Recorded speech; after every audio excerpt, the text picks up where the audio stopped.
My name is Shane Albrecht. I am a father of 4 children. I've been married to my wife, Lauren, for 26 years. We live in Syracuse, Utah. I work for Geneva Rock Products. We celebrate 20 years this coming June. Enjoy playing basketball when I have time and spending time with my family. So I was born in Salt Lake City, Utah, at Cottonwood Hospital, 1971. I was the 3rd born in my family. I have 3 brothers and 2 sisters. There were 6 children in all.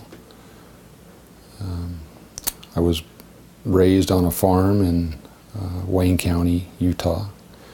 My parents were farmers. They tried to make a living as farmers until my dad tired of that, I suppose, and was looking for other opportunities, and went back to school and learned a trade in diesel mechanics.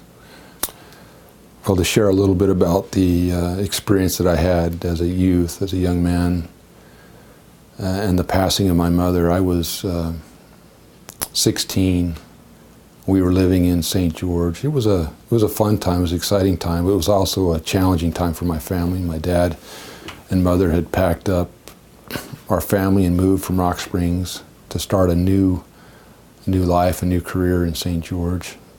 And we were just getting settled into that. The business was starting to work well for my father and for my mother, for that matter. They were joint partners in this endeavor. It was a diesel and radiator business that they started in St. George, and I was just acclimating in school in St. George and enjoying it. Had made a number of friends that I was grateful for and enjoying the associations with them. My dad, however, in this course of time had injured his back in the move. In fact, he dealt with back trouble his entire life, but it really surfaced in this move to St. George and the extra work it was for him to get this business set up. One morning it came to a head as I was scheduled to attend a basketball tournament in Salt Lake City. Our school was scheduled to leave that morning early to go to Salt Lake to participate in this tournament. And the night before, my dad was in a particular amount of pain, a lot of pain with his back. In fact, it was one of the first times I remember ever seeing my dad wince or cry or moan out in pain because of the back trouble that he was having. Well, the next morning I arose, and it didn't look like anything had changed with my father's condition. He was still laying on the bed in tears, whining and moaning in pain.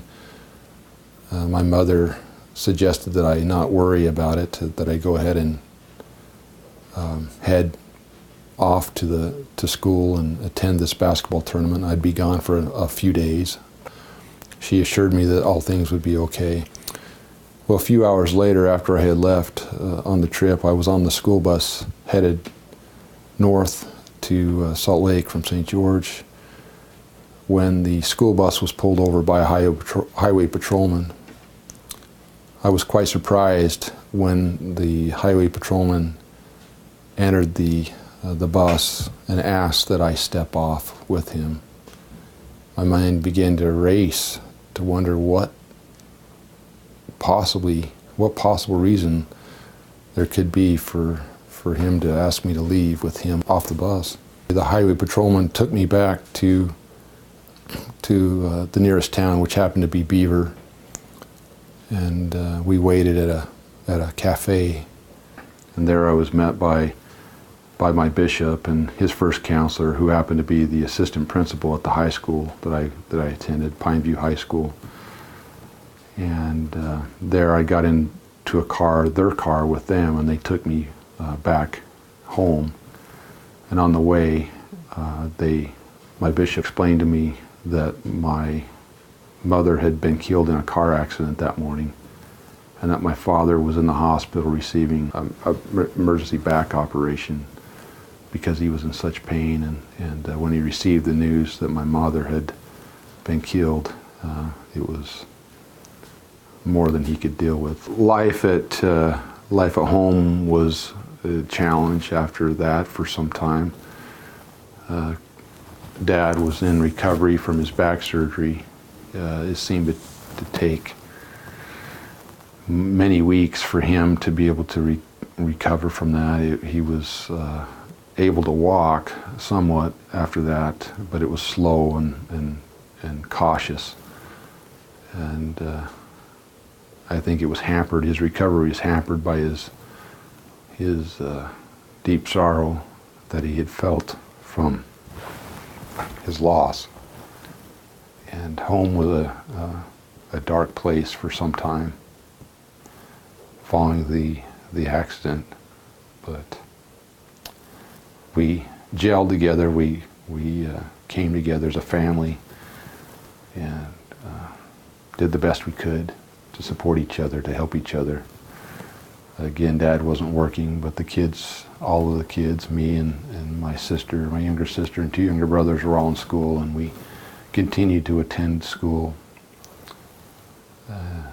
and just tried to get by the best we could. It was hard, it was difficult, and there wasn't a day that went by that wasn't painful for many months, even after the accident. But we had good friends and good community around us that supported us and helped us, and eventually the pain began to